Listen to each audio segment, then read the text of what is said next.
Assalamualaikum sahabat pesantren kilat, semoga selalu dalam rahmatnya.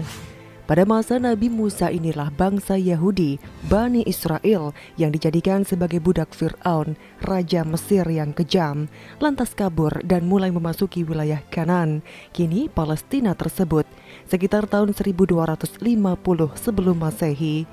Sesuai Quran Surat Al-Ma'idah ayat 21 yang artinya, "Wahai kaumku, masuklah ke tanah suci Palestina yang telah ditentukan Allah bagimu, dan janganlah kamu berbalik ke belakang karena takut kepada musuh. Nanti kamu menjadi orang yang rugi." Yakni Allah menjanjikan Nabi Musa dan kaumnya Yahudi Bani Israel sebagian wilayah Kanaan atau Palestina agar dapat terhindar dari siksaan Fir'aun dan anak buahnya. Selepas dari kejaran Fir'aun yang ditenggelamkan di Laut Merah, mereka memulai hidup baru yang dipenuhi rahmat Allah. Di bawah kepemimpinan Nabi Musa, mereka menjadi kaum yang paling mulia kala itu. Setelah menyelamatkan diri dari Mesir, tentu bukan perjalanan yang singkat, apalagi kala itu tak ada arah jalan dan rutenya pun didominasi padang pasir. Dengan kekuasaan Allah, bisa saja Allah mempercepat perjalanan mereka. Namun, dengan hikmahnya, banyak peristiwa terjadi selama perjalanan. Apalagi sifat Bani Israel yang suka membangkang pada Musa membuat Allah geram hingga membuat mereka berputar-putar di padang pasir tak sampai jua ke tempat tujuan. Meski diganjar berpuluh tahun tak jua sampai ke Palestina, Bani Israel masih saja mendapat rahmat Allah yang maha kasih dan sayang. Allah mengutus awan untuk menaungi mereka. Alhasil, mereka tak pernah merasakan panas terik mentari meski di padang pasir yang menyengat sekalipun. Untuk minum, Allah pun memberi mukjizat kepada Nabi Musa. Sang Nabiullah memukulkan tongkatnya ke sebuah batu hingga mengalirlah 12 mata air.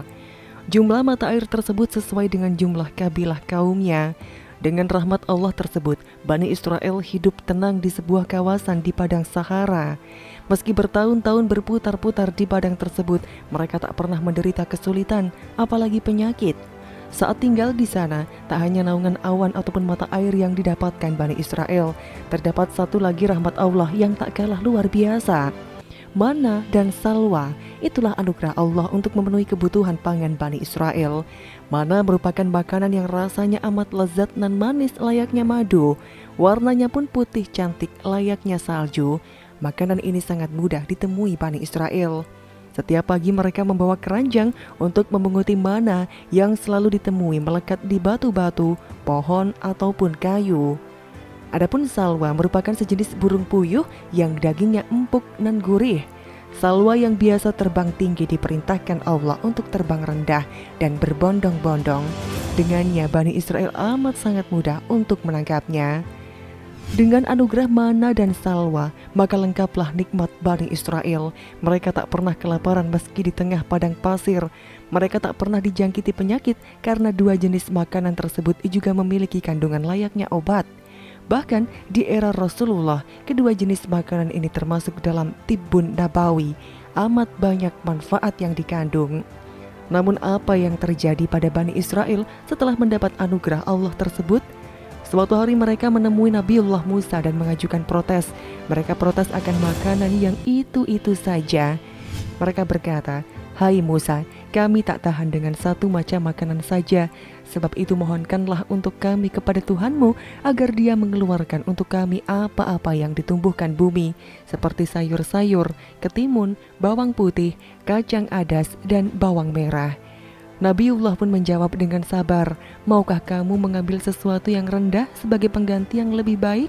Pergilah kamu ke suatu kota, pasti kamu memperoleh apa yang kamu minta."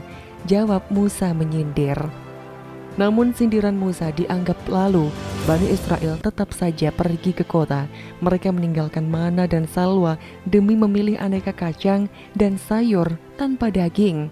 Di masa lalu saat menjadi budak, mereka memang terbiasa memakan kacang adas dan bawang atau sayur-mayur saja. Tentu saja makanan tersebut tak sebanding dengan mana dan salwa yang penuh manfaat dan amat lezat. Memang begitulah sifat Bani Israel, mereka gemar membangkang dan melakukan hal sesuka hati mereka.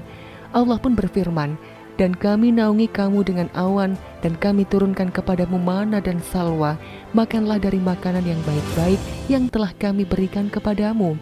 Dan tidaklah mereka menganiaya kami, akan tetapi merekalah yang menganiaya diri mereka sendiri. Surat Al-Baqarah ayat 57. Allah mengisahkannya sebagai pelajaran bagi muslimin agar tak mengikuti jejak Bani Israel. Sebagaimana kita ketahui bahwa salah satu motivasi Yahudi tidak mau beriman kepada Rasulullah SAW adalah karena mereka mengklaim bahwa mereka lebih mulia dari Muhammad SAW. Sebab ras mereka punya banyak nabi dan rasul, bahkan mereka mengklaim bahwa mereka adalah bangsa Allah Subhanahu wa taala yang terpilih atau Sya'bullahil Muhtar. Paparnya, maka pelajaran yang bisa kita ambil dari bangsa Yahudi adalah, dahulu Yahudi adalah bangsa yang sangat taat dan zuhud, yaitu tak pernah menginginkan kenikmatan dunia yang hanya sementara.